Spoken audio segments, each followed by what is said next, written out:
Okay. Hi, everyone. Thank you so much for being here today and happy Purim. We're so excited to host our first ever Jumpspark professional webinar to bring professional development to your screen from the comfort of your office.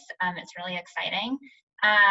We're really excited to do this with our local resource, Rabbi Malka Packer Monroe from 18Doors Atlanta. We're really excited to have this happen, and just so you know, we are recording this webinar that we're going to put out to the larger community, and we want to make sure that you feel comfortable asking any questions. So if there's anything that you ask during the webinar that you would like taken out of the final recording, just message me afterwards.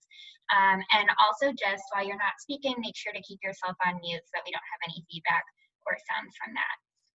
It's particularly poignant that we are having this webinar on Purim to talk about interfaith family inclusion, because when we think about the story of Purim, we think about Esther, the heroine of the story, who was in an interfaith marriage herself and felt like she had to hide an aspect of her identity, her faith identity. And we really want to work with everyone to create communities where people don't feel like they have to hide any aspect of their identity, that they can really be fully themselves in their ritual and cultural spaces. So we're really excited to introduce Rabbi Malka to this call from 18Doors Atlanta.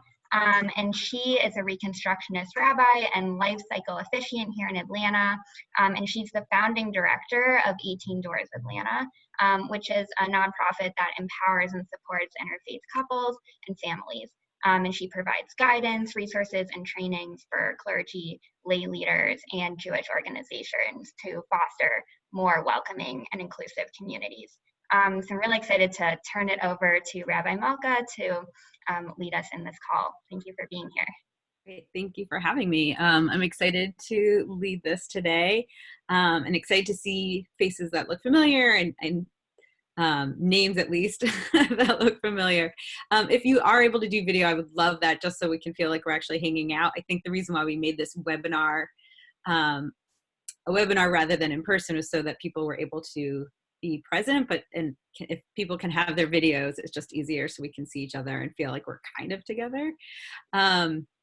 Actually, what I'd also love for us to start with is just if everyone can introduce themselves so everyone knows who's actually on this call. Because it is a small enough group, I think we have time for that. So if people could share their names, their pronouns, and there's a way to put your pronouns actually on your screen. I learned that in a webinar recently that I attended. So if you go to the upper right-hand corner of your picture, there's a box with 3 dots. If you click on that, you can pick an option to change your name, and you can, in your name, put your pronouns as well. But as you introduce yourself, you can say your name, your pronouns, what organization you're representing today, and what brings you here. Like, what are you hoping to get out of this next hour? So I'm realizing I guess I would have to, I can't tell who everyone is to say who to go next. So I don't know if Annie, if you want to just go through the list, or what would be the easiest way to. Yeah, I can do that. So whoever's named Jay Party, and I'm not sure who that is.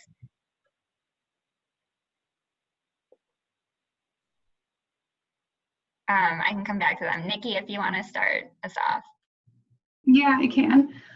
Hi, I'm Nikki. I use she, her pronouns, and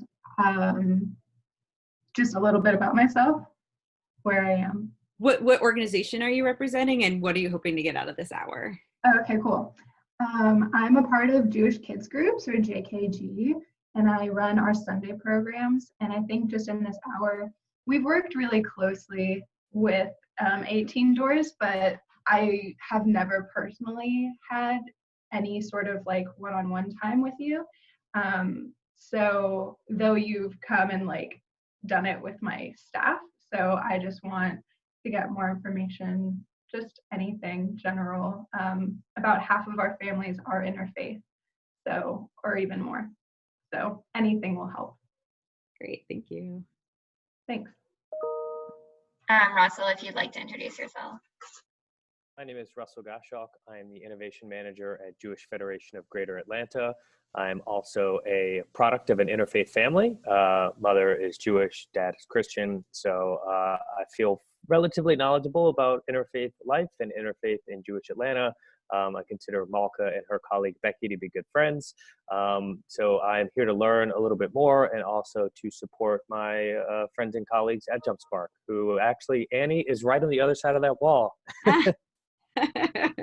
I can kind of like hear the echo from his speech. That's awesome. Jess, would you like to introduce yourself? Yes, hi, I'm Jessie Schwartzman. I use she, her pronouns. I work for JumpSpark as a teen engagement coordinator, and I am here to just learn as much as I can about this great organization. Great, thanks. Marjorie.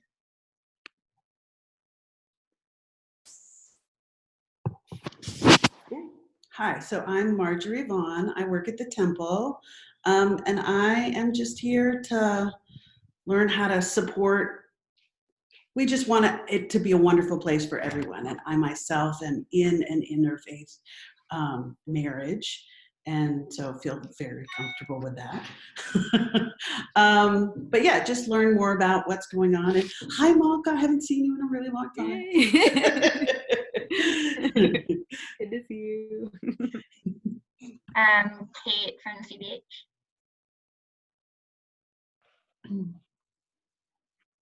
Hey, I'm Kate. I am the education director at CBH and I run our Sunday school program. So obviously CBH is very inclusive and we have a lot of interfaith congregants and probably half or more of our school is interfaith. So always looking for more resources and tools to help all of our interfaith families feel welcome and celebrated. Great, thank you.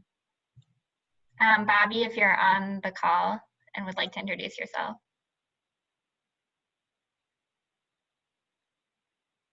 Okay, we can go to Amanda Bud, if you're there.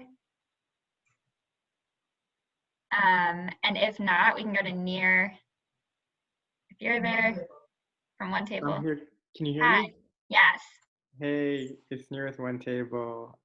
Great to see everyone. Sorry, my video is not on. I'm just excited to hear everyone's questions and learn more about how we can be radically welcoming to the interfaith community here in Atlanta. It is a sizable population. Awesome. And then I see a 404-275 number if you're there and want to introduce yourself. Hi, it's Rebecca Staplewax. I'm about to get on the video call. I'm from Sojourn. I use she, her pronouns. Always want to make more inclusive community. Sojourn supports LGBT folks, and there's such a predominance of interfaith families and individuals that we work with. And good morning, everybody. Happy Purim. And then I see a 404-495 number if you're there and want to introduce yourself.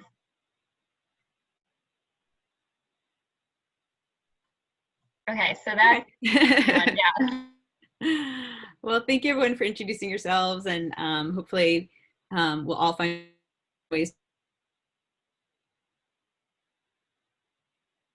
Some of you may know the things I'm going to be talking about today, so I apologize for the repeat. Hopefully the conversation will lead to new conversations for yourselves. I'm going to share my screen. Hold on a second. I've got a little PowerPoint we're going to go through to begin the conversation. Hold on a second. I have to remember how to.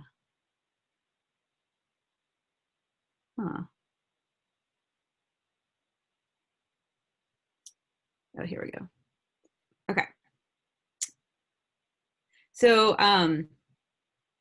this is always easier in person.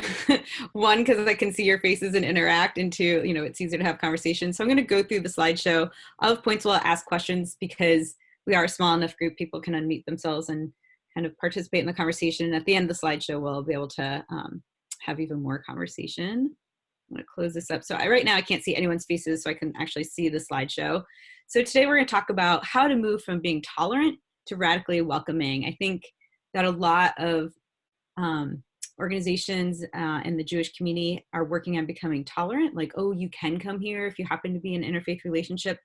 And I think a lot of organizations on this call are already past that tolerant, moving into radically welcoming. But what I really want to talk about is how do we go from, oh yeah, you can be here, to, oh wow, we are so excited you're here. We're celebrating you and being here. There we go. So first I want to talk about vocabulary. And again, this is something I talk a lot about. The word interfaith is highly challenging. We actually changed the name of our organization from Interfaith Family just a few weeks ago to 18Doors because of that. The word interfaith is challenging because it can mean people from two different faith backgrounds. And many times the couples I work with, one person identifies as Jewish and the other person might not identify as anything, or the Jewish person doesn't have a faith practice, it's more cultural. So there's different ways that these couples see themselves. So different ways that I find my couples identifying themselves, they might see themselves as a mixed marriage, intercultural, interheritage, a modern family. Jewish family I always put on here because I met with a family once and the wife was Jewish, the husband was not Jewish, and they were raising their kids Jewish. And when I mentioned that I thought they were an interfaith family, she got very upset because she said, no, we're a Jewish family. Just because my husband isn't Jewish doesn't mean we're not a Jewish family. So they didn't identify as interfaith. Some people talk about being multi-faith, but the word interfaith can be challenging, and it's also been used in a very derogatory way. So we're struggling with this word. So what is 18Doors, formerly known as Interfaith Family? For those of you who don't know, we're a Jewish nonprofit organization, formerly known as Interfaith Family. We are here to empower and support interfaith families and couples. We are a resource website. So we used to be interfaithfamily.com, and it was one of those websites that was super old. Like I think it was from 2001, so it's like ancient. And it had a lot of great information, but not well put together. Our new website is amazing. We got tons of funding, so check out 18doors.org. It's so great. There's so much information on there. I feel like I could just do a whole workshop on our website.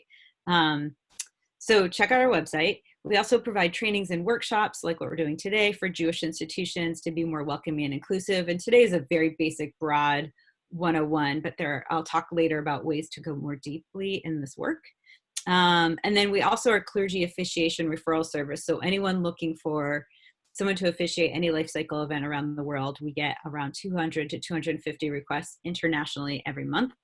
And that also has become much fancier. So if you're requesting a clergy person, you get this letter and all this information. It's just amazing.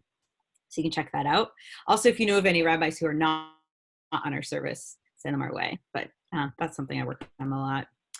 So what not to say when we're talking about interfaith families. So I hope everyone on this call already knows that goy and shiksa are highly derogatory. Those are words I grew up with. Many of you may have as well. My grandparents and parents said it all the time in a very derogatory way. Please do not use these words. Half Jewish is a challenging one. Even when I worked at Vassar College a few years ago as a Hillel rabbi, I had a student who said, I'm half Jewish, and was very proud of that. That was how he identified as himself. But to use that to describe someone else isn't really kind, as you can probably understand really quickly. No one wants to be a half of anything if they're identifying as Jewish. Patrilineal Jew is a challenging one in Jewish law and halakha. Someone is only seen as Jewish if the mother is Jewish. So patrilineal Jew is this idea of you're only Jewish because your father's Jewish, but you're not really Jewish. And so it can be used in a very derogatory way. And the last one that's the most challenging for the communities I work with is non-Jew. Non-Jew is so fast and easy to say. It's short, it's sweet, it's easy. Everyone knows what you're talking about. The challenge with non-Jew is that who wants to be called a non-anything? I'm not a non-man, I'm not a non-Christian. So I don't want to be called, I think people don't necessarily want to be called a non-Jew. I also found plenty of people who said that word doesn't bother me because I've heard it so much, but it's definitely used in a negative way. So what can you say? There are no words, right? We don't have language for this yet, but things that I put out there is you can call this person a person of another faith. It's much longer than non-Jew, but in practice, if you practice it often, which I do, it gets easier to say, like, this is a Jewish person, this is the person of another faith, a person of another background. This is the person who doesn't identify as Jewish. They're not born Jewish. You can actually name the religion. So here's the Jewish partner, here's the Christian partner, here's the Buddhist partner, here's the Muslim partner. You can ask people how they want to identify, right? Just like gender and sexual identity and all these different identities that can be fluid and not obvious when you look at someone. Ask people how they want to identify. And then a phrase that we've been using at organization for many years is Jews and their loved ones. So when we're talking about the community that we work with, I work with Jews and their loved ones. It's really broad. It doesn't talk about if you're married or not, if you're how you're related or how you're connected. And it's just, I feel like, a really beautiful phrase. The Federation has now taken it on a few years ago, which is great. So we're hoping more organizations start using that phrase. So we need new vocabulary, right? All the things I just put out there are long and wordy and hard to remember sometimes. Non-Jew is stuck in a lot of people's heads and it's hard to remember. We don't have vocabulary. Things that people have played around with, just so you know what's out there, is supporting and loving partner, which is nice. In Hebrew, ger toshav is biblical. It means the stranger who dwells amongst us. It's in the Bible. It's to refer to those who were part of the community, but weren't necessarily identifying as Jewish. So they were very ingrained in the community. The challenge, of course, with ger toshav is most people don't know that phrase, and it's Hebrew. So for the person who doesn't identify as Jewish, that's just still going to make them not feel included. And if you don't know that phrase from the Bible, to be called the stranger who dwells amongst us can also feel really bad. So someone else has come up with chaver toshav, which means the friend who dwells amongst us, or ahuv toshav, which means beloved who dwells amongst us. And for me, I think these are just nice concepts of insider language. Like within our Jewish communities, we can talk about this, but it's not very inclusive either. But again, just I like planting seeds and throwing out there some things that people have been talking about. So in thinking about what is a typical Jewish family, I know back in the day, these are images that people would have. They're actually, I'm going to ask you guys, because we have a little bit of time. What do you see in these pictures? What stands out for you in these images? And I feel like Nir's not allowed to say anything because he's been to a similar training already. There's definitely like some homogenized, like heteronormative white Jewish couples. Mm-hmm. Definitely. Anything else? Other people seeing? I think it's remarkable that they are all people with kids. I mean, we assume that if you're a family, you're going to procreate, and that's not always true. That's right. Yep. Other things people are noticing? Also, just having more than one parent. Like I'm a single mom, like doesn't always happen that way. Mm-hmm. Yep. Awesome. And I also like to share, so the Goldbergs in the middle, that's from the TV show. If anyone's seen it, it's pretty funny. The family on the right, it just reminds me of like a notebook I must have had like growing up at Hebrew Day school, right? You got like the mom, the dad, and the white, and the boy and the girl, and like they're very like gendery. And then the photo on the left happens to be my own family, right? We actually fit into that image. Like that's me with the blonde hair, my little brother, and my parents, right? Like we're white, happy looking, heteronormative family. So that's what a lot of people can picture as a typical Jewish family. But what is an actual typical Jewish family, right? We have all these images. So what are people seeing in these images that different from the other images? There are more Jews of color or people of color and more diversity of religion, it looks like. Mm-hmm. Definitely. And more diversity of relationships. You know, there's two women, there's two men. You know, it's not just all hetero. Mm-hmm. Right. And it's hard to tell from the images, like are people trans or, you know, gender non-binary, but, you know, right, we have like these different images that are a little more diverse. And then we have that couple up in the upper left-hand corner, which I'm assuming people here might know who they are. They look familiar. I'm seeing a lot of blank faces. I just went on so I could see your faces. Does anyone know who they are? That's Chelsea Clinton. So anyways, we just, right. So we have it like all over the place. Like there are lots of famous people who are in interfaith relationships now where one person identifies as Jewish, right? So, and that image is right next to it, right? We have the Christmas tree and the Hanukkah, right? We have these Jews of color, or at least people of color. We don't know if they're Jewish. Oops, on the right. So there's a lot more diversity in these images. So this quote I use a lot because I think it's so amazing. The first time I heard it, I was shocked. So the question was asked, what percentage of American Jewish families, and this was taken like a few years ago, this isn't even recent, because I heard this quote when I started at 18Doors 5 years ago.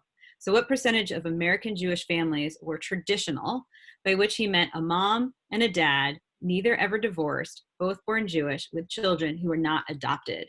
And the answer is 5%. I wasn't able to make, usually I make this so you can't see the answer, and then we can guess what that percentage is, but we just had a new PowerPoint situation because of the change of our name. But anyways, the point is, I think it's fascinating that it's only 5% that fits into this. So that means, I think a lot of Jewish organizations, and again, I'm not referring to those who are on this call, I think most of you don't fit into that category, but many Jewish organizations are catering towards that 5% and not realizing that the Jewish community is really this other 95%. So I also want to share with you the Federation Community Report. This was from 2016, and there's some pieces in there that I want to pull out that I think are really interesting for the work that we're doing. So nearly half of the people who participated in this community report in 2016 in Atlanta, around 46% of interfaith respondents said that they're not as involved in Jewish life as they would like to be. And I love that, because that means they're interested, right? We have these people who are interested in the work that we're doing. They want to be involved. We just need to figure out how to get that to happen. So I feel like that's very promising.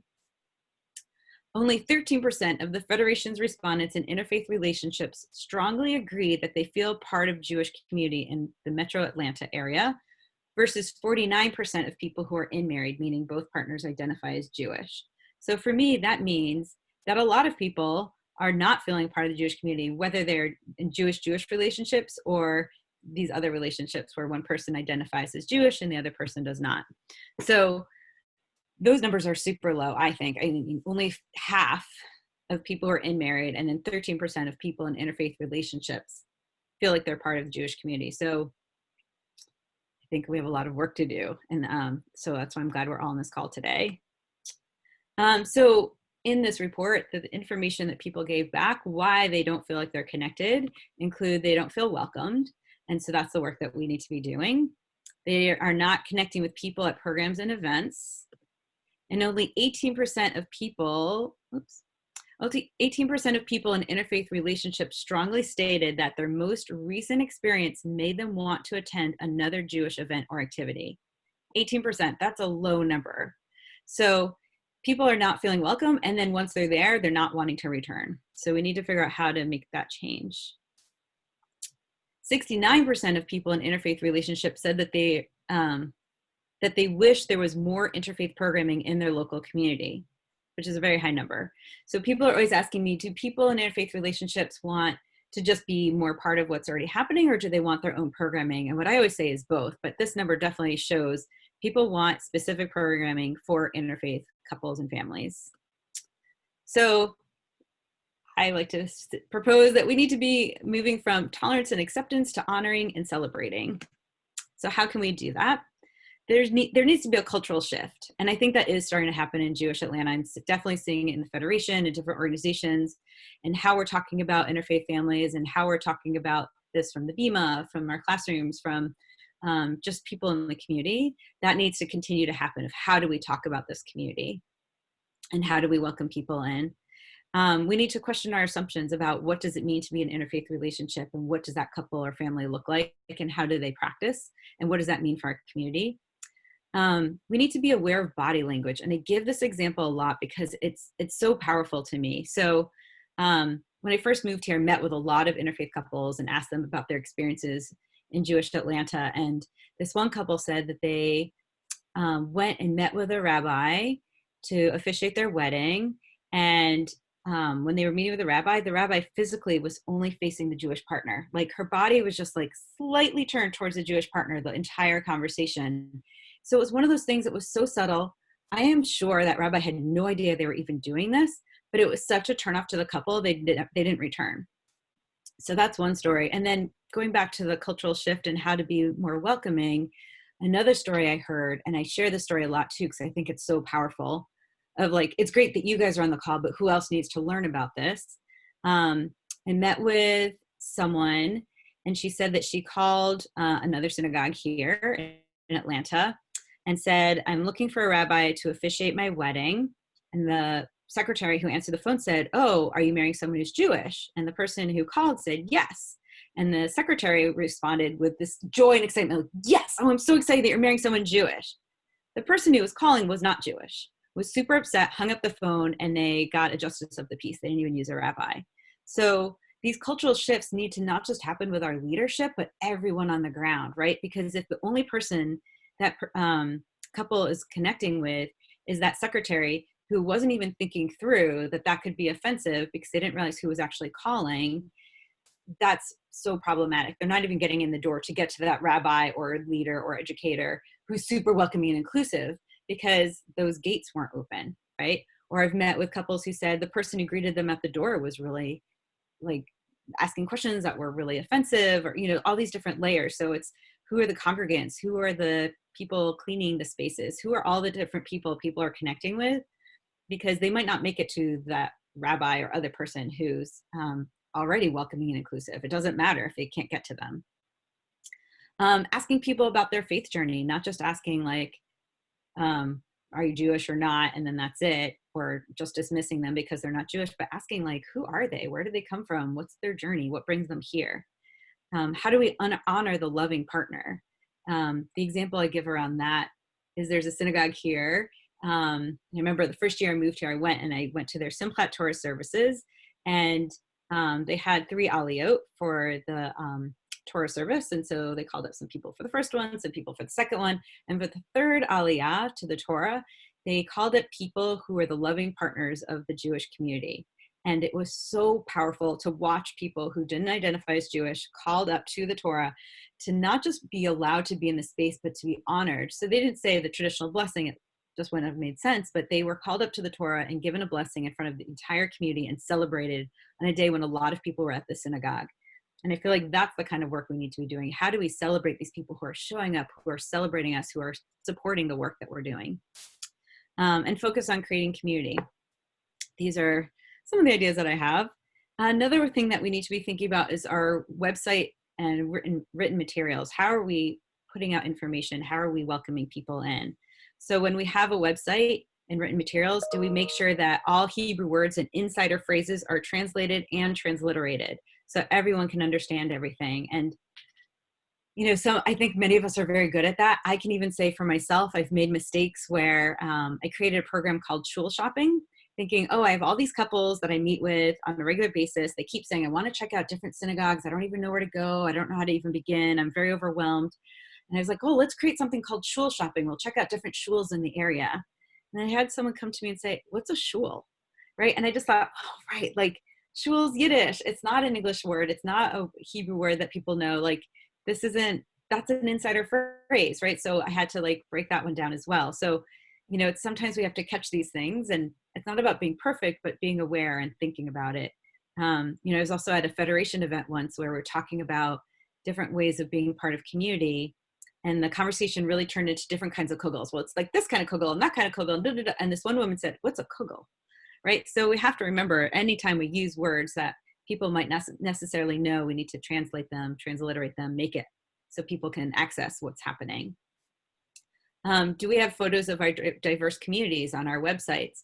This one's a huge challenge because some of us don't have diverse communities. So you don't want to put stock photos and then people are going to see like, oh, I'm actually not part of this community. You also don't want to take pictures of one interracial couple that's part of your community and make them that token couple, right? So that one is always, I think, very challenging, but also thinking about how do we show diversity in images? Or even things like what we're doing. We're creating a program for couples, and we don't want to use photos that just look like heteronormative white couples, right? So we try to find different images that are more vague. So we've had events where we just show like 2 sets of feet facing each other. So you can't really, you know, one of them's wearing Converse, so that could be any gendered person. So different ways of showing images that show that we're at least thinking about it and not just showing like someone who looks like a man and someone who looks like a woman and they're both white and they're just smiling. You know, it's like if we keep having those images, that shows a really strong message. Making sure that there's a resource section and links to resources for interfaith families. So, You can always have a link to our website. Again, our website is so awesome now. I finally can say that after working here for almost 5 years. I've always been embarrassed by it. Now it's amazing. So having links to that and other resources, I can help with those.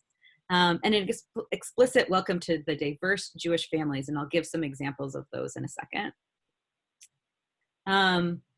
When appropriate, asking about the background of the people who are either becoming members or sending their kids to Hebrew school, and offering blanks so they can self-identify. And you can do this with pronouns as well. So instead of saying, are you Jewish or not? Or are you Jewish or Christian or Hindu? Or are you a boy or girl or male or female? Like keeping those spaces blank so people can fill out what is authentic for them. First of all, that shows a strong message that you're welcoming and inclusive, especially to people who don't fit into those binary categories. I can share for myself, when my wife and I were looking for daycare for our baby, there was one place that we applied to and it was known as this like super awesome social justice oriented daycare, but the form said mother and father, and we were like, it was such a turnoff. And I wrote to them and asked them about that, like, are you welcoming to queer families? And they were mortified. They're like, of course we are. We didn't even think about that form. And they've since updated the form and of course let us in.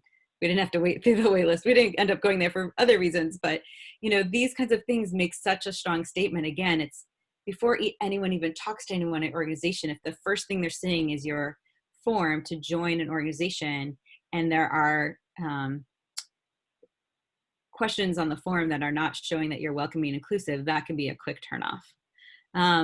Same with Hebrew names. If your child doesn't have a Hebrew name and there's a space that says you have to write their Hebrew name, that could be kind of embarrassing or uncomfortable or making you feel like you're not part of. So not assuming that people have Hebrew names is also important. So here are some examples of websites that I think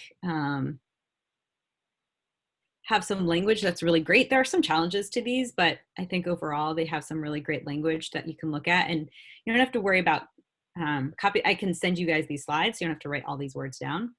So there's one congregation that wrote, "We are an inclusive community, opening doors to people of all ages, to varied kinds of families, to those who are intermarried, to those who have chosen Judaism, to all individuals and families who strive to create a Jewish home."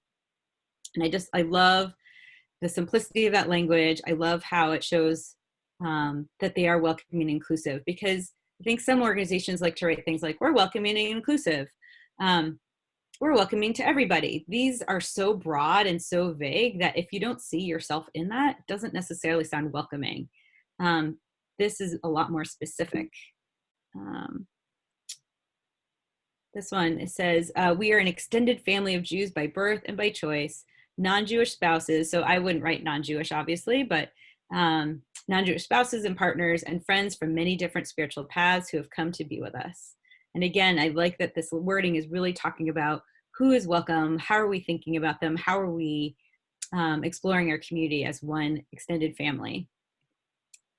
Kol Halev serves a diverse population, reaching out to and inviting self-identifying Jews and their loved ones who may be independent of other Jewish affiliations. We welcome interfaith families as well as non-Jews who want to join our explorations of Jewish traditions and the crafting of a meaningful life.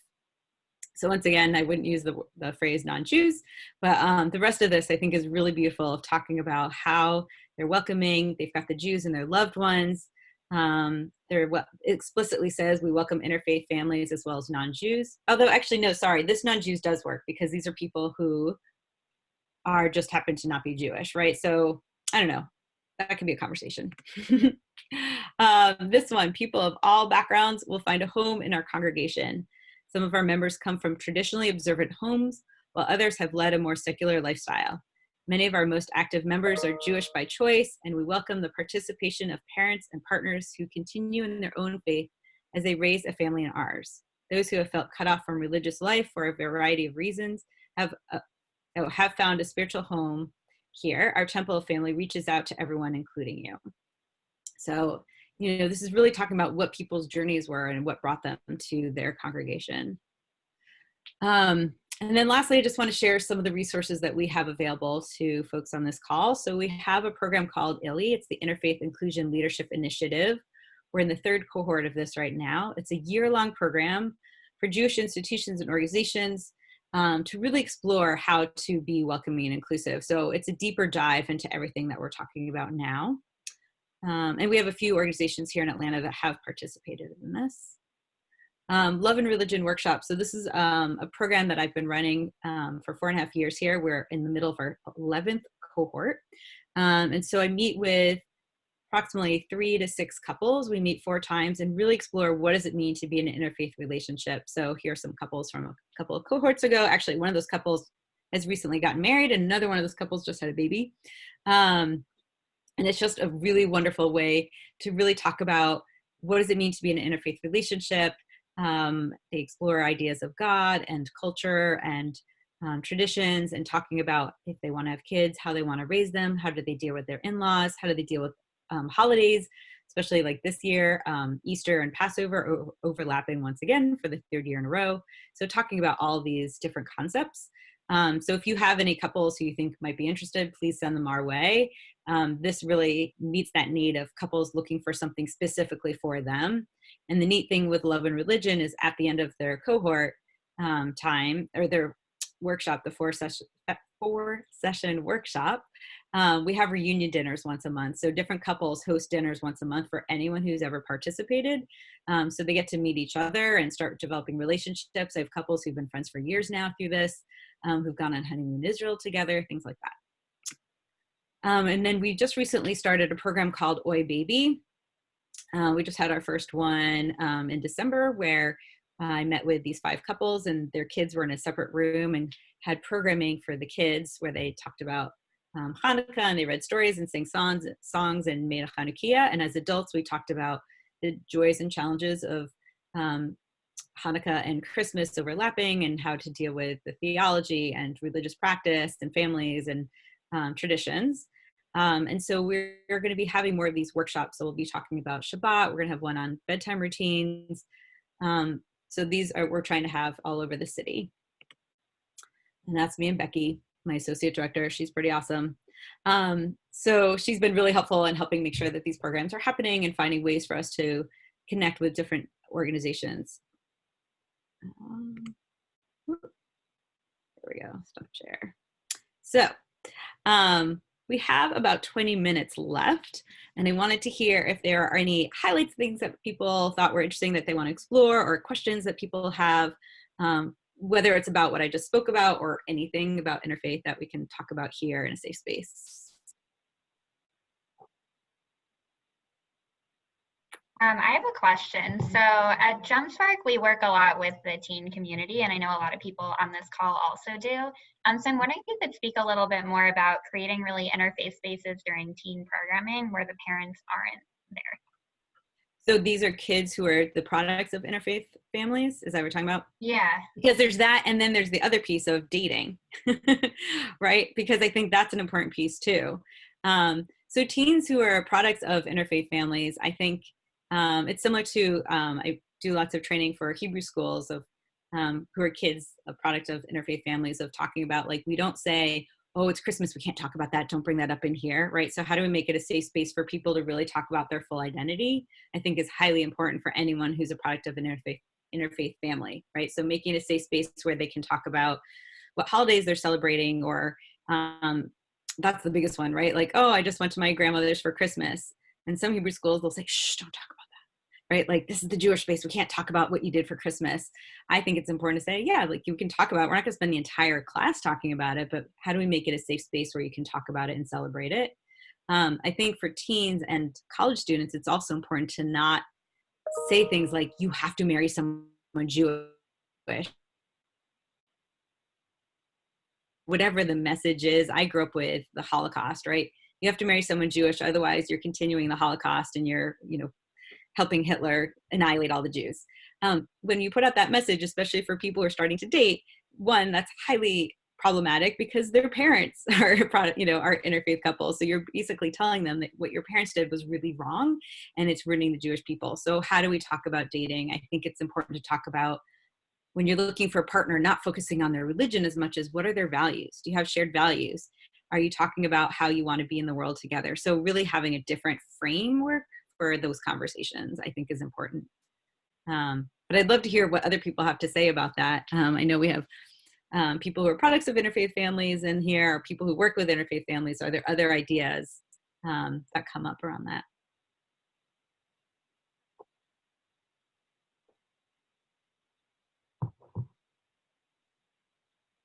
Yeah, I can talk a little bit about JKG, specifically because a lot of our kids come from interfaith households.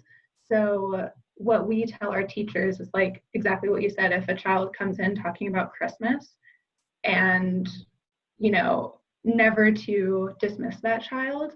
Our main thing is that like no one is more Jewish than another Jew, because we kind of see that even in non-interfaith relationships, that tension can sometimes happen. So in our community, we really focus on like, it doesn't matter where you come from, it doesn't matter what you do. If you are a Jew, then you're a Jew. So that's what we do. Thank you. I can add a thought also, and it's not directly related to the teen programming, but just including everyone and having them feel welcome is I do our Parent and Me program, and it's a monthly program, and currently all 10 of our families who are signed up are interfaith, which is really awesome. But I noticed even talking about not just how you approach things that aren't Jewish, like Christmas matters, but how you approach holidays that are Jewish matter. And just in general, like asking them questions about like, oh, where does your child go to preschool? And I had one parent like get really visibly nervous and say, well, she goes to a Christian preschool because there weren't any synagogues close by us. And, kind of start telling me like, kind of like defending herself already, and just like obviously feeling very like kind of nervous and shy about it. And I had to just kind of like say like, oh, I'm not at all judging, like my son has done all different things, and, just make sure that they know like, this is like a totally non-judgmental space. Like, if there's anything you have that you can relate to of some of their experience, like bringing it up maybe, or if not, just making sure they know like totally safe spot, like judgment free, only asking questions to get to know them, not for any other purpose. I love that. Yeah. And I think that's it. It's like, how do we normalize everyone's experiences of like, 'cause it's so easy to be like, yeah, we went to this thing for Easter, but I don't really want anyone to know. How do we make it a safe space? Like, oh, that's cool. Like, tell me about that experience. What did you do there? And what was it like? And, oh, wait, there was an Easter egg hunt. Like, just like, it doesn't have to be a 2-hour conversation, just something short to say, like, I'm actually interested in what you're doing and not shaming it, or you can't talk about it here. So I think I can speak for myself. A lot of us grew up in spaces where you cannot talk about that stuff in a Jewish space. Like, that's not kosher, right? To even talk about not kosher food, you can't talk about that, right? So how do we say it's okay to talk about these things? Like, this is part of your full identity. We're full humans, and how do we bring our full human selves even into a Jewish space? Because I know for me, like if I go into Christian spaces, they love asking questions. They're super comfortable. They're not threatened by, there's a whole reason right behind that. Like, there's no threat to Christianity dying out anytime soon because of Jewish people marrying Christians. But right, so there isn't that fear, and there's like, we've got anti-Semitism and all these different things that are in the background. But how do we make this a safe space? Because there are other spaces. If the Christian space is feeling more welcoming and inclusive, and the family's kind of bopping back and forth, where do we want to be a part of? Like, the Christian space is going to feel more welcoming in many ways, right? It's usually cheaper or free. They're welcoming in ways that the Jewish community is still working on. And so I think there's so many ways for us to really look at how are we doing these cultural shifts in our communities. And I guess I will also say, as somebody who has teenage children, that in my household, my husband is of another faith, and yet I work at a temple. Like, we have a Jewish home, we have a Jewish family, and also in emphasizing to my children that it's important for them to be proud of themselves as Jews, and that they are Jewish, and that we would like to see them continue that on throughout their life and into their own families, in whatever way that looks like.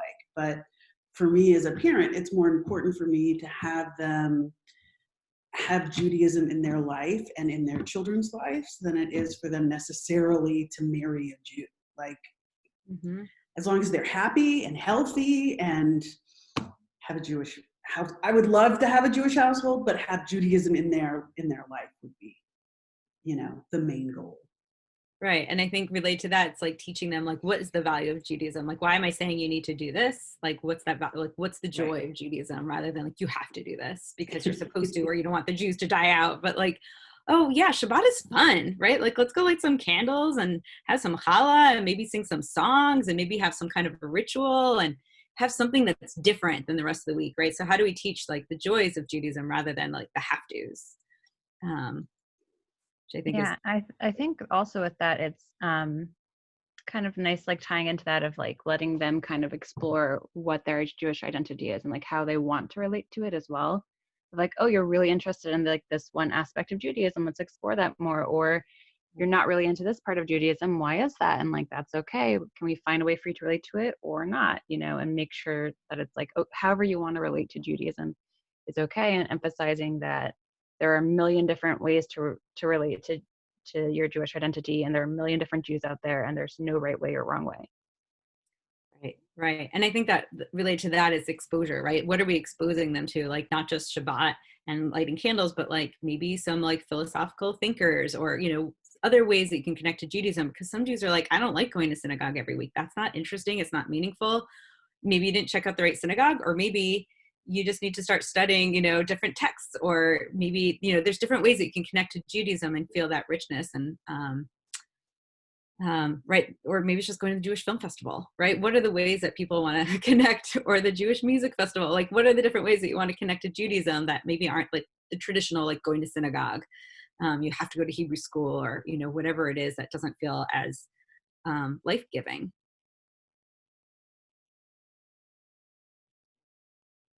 I don't know, like I was in a webinar recently, and the question kept being posed was like, why be Jewish? You know, like why would we do this? And why are we pushing this so hard, right? So how do we help people create their own answers for that?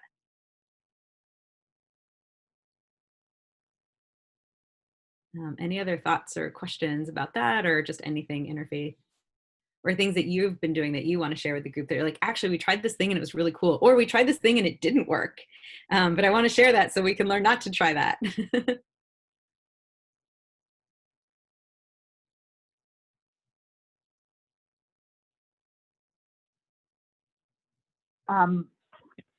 You know, thinking of teens and going off to college, and a lot of the anti-Semitism that we're hearing about on campuses. And so I'm curious as to the conversations to have ahead of time, because I think a lot of our kids are in bubbles, and they don't necessarily have these conversations or have had this experience. And so, you know, I don't want any kids to feel like it's us against them, or, you know, us against the world. And so just curious as to the conversations that the other organizations have been having, and your thoughts. And does Jump Spark have a program around that? I feel like that would be an awesome Jump Spark kind of experience. Not currently, but that's a really interesting thing to think about for sure. We actually did, for our team program with Rabbi Josh, he led it and I co-led with him. We are doing a Rise Up team program, and we just had our last one was on identity and anti-Semitism. And it was actually really interesting. And the kids were actually really engaged because it's such a relevant topic for them. And we kind of went through, like, we had them kind of talk about any instances that were relevant to them of where they might have felt anything from actual anti-Semitism at school, like in a school setting or in a camp setting, to just feeling kind of out of place, or like they're culturally weren't really included. And the kids had some really interesting answers, and we talked through that. And then we did kind of like an identity activity to kind of get an idea of like where they relate with Judaism, and that understanding that there are a lot of different facets of who they are.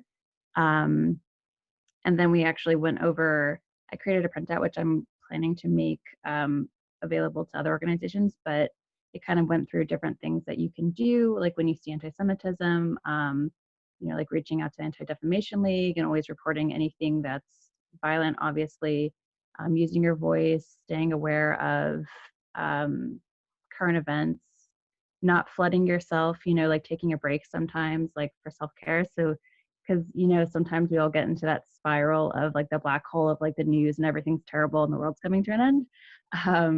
So making sure to like take a break sometimes, always knowing they have a voice and they can use it. It just went over kind of some things like this and gave them an opportunity to talk about their thoughts on it and anything that was bothering them. And it went over really well. Like the kids were really engaged and they went away from it. It seemed like they really got something. I love that. That's so great. Yeah, I would love for you to share that resource when you're able. And I mean, even thinking on top of that, like if it's a campus where there's a Hillel, a lot of times the Hillel rabbis, I can speak for myself when I worked at Vassar College, there's definitely some anti-Semitism and some swastikas and all kinds of things going on at Vassar. But right, so we made the space where Hillel met a safe space to be able to talk about it and congregate and really explore like how do we want to deal with this and what do we need to do to take care of ourselves. So having a strong Hillel presence also helps with that, I think. There's also a really cool program that's pretty big here in Atlanta called No Place for Hate through the ADL that happens at public schools across the city, where they do like education around anti-Semitism, which is really interesting. And I don't know too much about it, but something that's exciting that's happening right here in our community too. Yeah, we actually at JKG partnered with the ADL and did a workshop for our teen teachers. And it wasn't the No Place for Hate, but it had aspects of that. And it was really interesting. And I sat in on it that our teens had a space to like talk about things. And then a lot of them are going off to college. And so they talked about the transition really naturally. So I suggest linking up with the ADL, and they have great programs too. So Cool.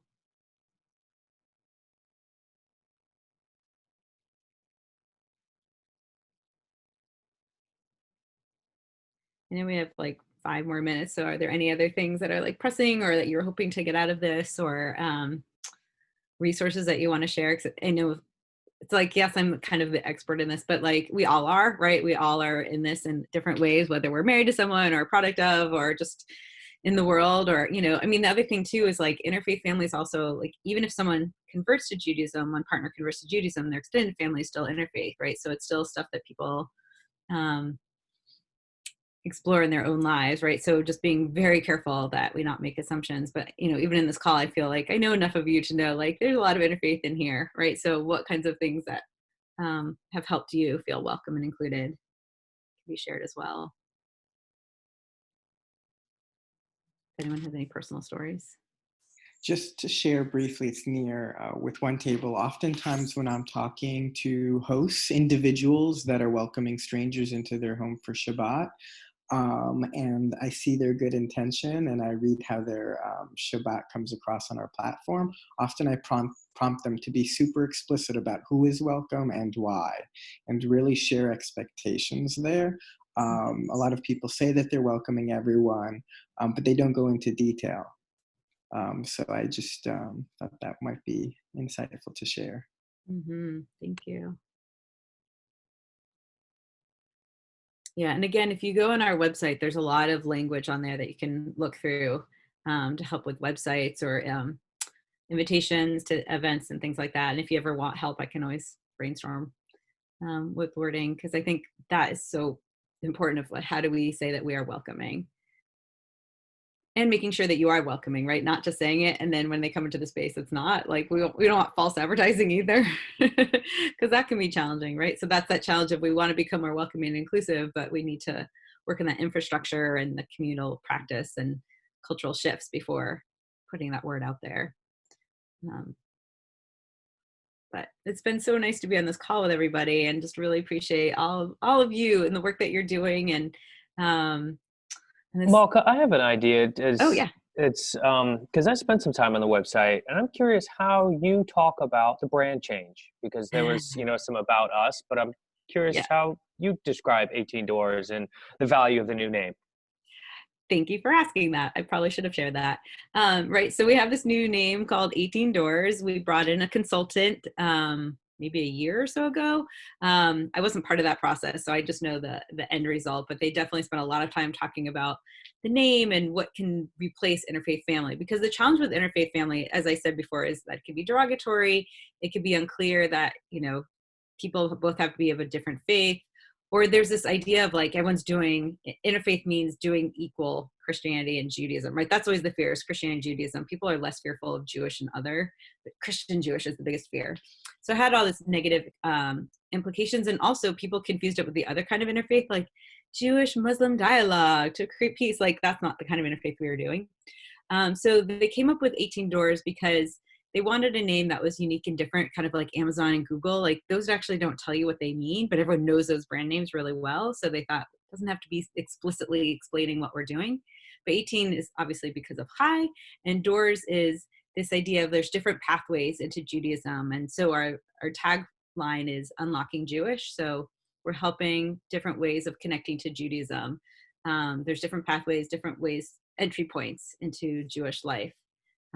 Which is what I was talking about before, right? Like, what are the different ways that we connect with Judaism? So that is where the name came from. But thank you for asking for that. And do you like to provide the tagline when you talk about yourself of Unlock Jewish, or do you just use 18 Doors? We just started this 2 weeks ago. I'm still learning what I'm doing. What do? I still play around with it. Awesome. Well, thank you for sharing. Yeah, thank you for asking. Yeah, and you know, the names of our programs are going to start changing too based on our new name. So it might be things like love and marriage, unlocking relationships. Like we're just still kind of playing around with how does this all play out. It's challenging, right? Because now people don't know what we are when they hear 18 Doors, and so it's definitely a lot of like getting the information out there that this is our new name. A lot of rebranding work. So if you guys can help me get the word out, that would be awesome. Like we have this new name. We're getting these new emails from this organization you never heard of. They're good. They're good. Well, thank you so much, Malka, for everything. Oh, did you want to add anything? Just a quick question about that branding, and if there's if we were to use the resources and put it on our websites or whatever, is there like a media kit or something that you can send to us at some point? I don't know of one, but we are really working on everything still. Like it's a long process. But I mean, even just having a link to our website is huge. And it could be to specific pages on our website, like, oh, you should go onto this thing. Oh, and that reminds me of another number I want to just throw out there based on the work that you're doing. You might know this number already, but, and again, this is old information, which means it's even more so, but 11% of Jews in the LGBT community are in relationships with other Jews. So 11%, meaning that around 90% are either single or in interfaith relationships. So there's a huge overlap with the queer community and interfaith community that I always want to throw out there. I think, and again, that's a study from like more than 5 years ago. So I'm sure the numbers are even more so. So it's just something to keep in mind. But yeah, I think just links to our website. There's a lot of good stuff on there. Well, thank you again to Rabbi Malka for being here, and for all of you for taking the time to be on the call. And I really hope this was informative. I'm going to share out the link to 18 Doors and also Rabbi Malka's slides, if that's okay, and the recording to this webinar so everyone has it after the call for resources. And I just wanted to make a shout out that we have a few things coming up for JumpSpark. We have another webinar on March 30th with Moving Traditions to learn more about an upcoming training that they're bringing here to Atlanta this summer. And then in April, we're offering free youth mental health first aid training. This will be happening on April 20th, so we'll be sure to get back in touch with you with all of these upcoming opportunities. And also, we are really committed to safety and health and safety. So we're not canceling any events at this time due to coronavirus, but just wanted to keep you updated that we are taking precautions and are looking out for the health and safety of our community. So thank you again for everyone for being on the call. And if you have any questions, feel free to get in touch with JumpSpark or with Rabbi Malka. Thank you so much. Thanks, everyone. Happy Thanks, y'all. Purim. Bye. Happy Purim.